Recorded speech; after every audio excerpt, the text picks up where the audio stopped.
Wala yung si Ryzen. Walang pake ang hari ng trade. Ang hari ng trade. Ang ganda ng ginawa nila dito and nahahawakan pa rin yung turtle. So, masasabi natin na hindi nga trade yung mangyayari kasi makakahabol pa eh. Meron pa rin chance ng contest. Itong si Ryzen and walang purple buff dito si Kyle. Nakuha niya? Nakuha niya. Ay, nakuha niya ata. Iniwan niya ata yung maliit.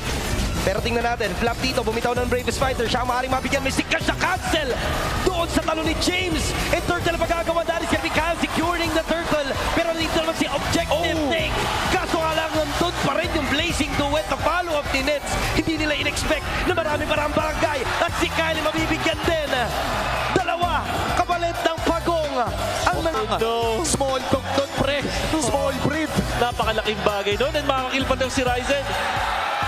If not for the turtle na na-secure doon ni Kyla. So, now, Team Falcons, kailangan talaga nila dito maging maingat kasi gaya nga naman sabi ni Wolf kanina, lamang ang Omega pagdating sa early game pero ngayon ipabawi din naman sila. Mabibigyan si Ming Queen at hindi niya na magagamit yung manakaw niya. Pa naman ng Team Falcons. Meanwhile for Omega, malaking rotation ang kanilang gagawin dito around the gold lane. Pero nariyan naman si Ogwen para protektahan si Marco. May alalay naman itong si Super Marco. Pero Netski, napakaganda ng early game. Mystic Gush, magiging enough ba para i-take down si James pero hindi. Napakaganda rin nung ginawa dito na pagsama ni Perxiva. Pero mukhang hindi magiging enough yung damage dito ni Kyle. Kaso nga lang dyan yung follow-up. And nauntog pa. Purify gagamitin din ng Netski. Tapos Blazing Duet patara. Napansin na nandun sila sa pwesto na yun. both of it, I think that's mainly because yung Omega parang hindi nasa magandang posisyon para tulungan si Netsky dun sa may top lane. Sa ngayon, nakapwesto din naman ang Omega at sila pa nga magsisimula.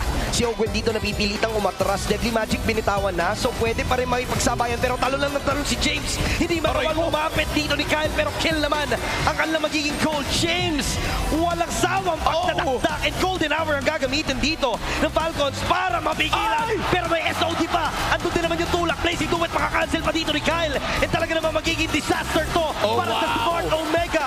Dahil walang magiging casualty sa side ng Team Falcons. At talaga namang ang mangyayari dito ay clean wipeout.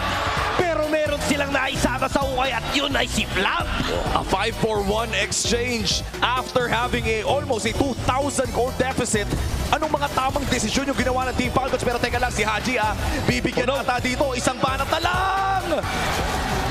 Haji goes na. Di pa naman ito yung gold lead na wala ng pag-asa pa. Silipin natin ang ating Infinix in-game equipment. Halos 1,000 na pa lang nilamang ni Super Marco. Kaso nga lang meron na silang play na gagawin dito. And si Perxiva hindi na makakasurvive dahil doon sa sibak na ibinato ni Super Marco. Purify magagamit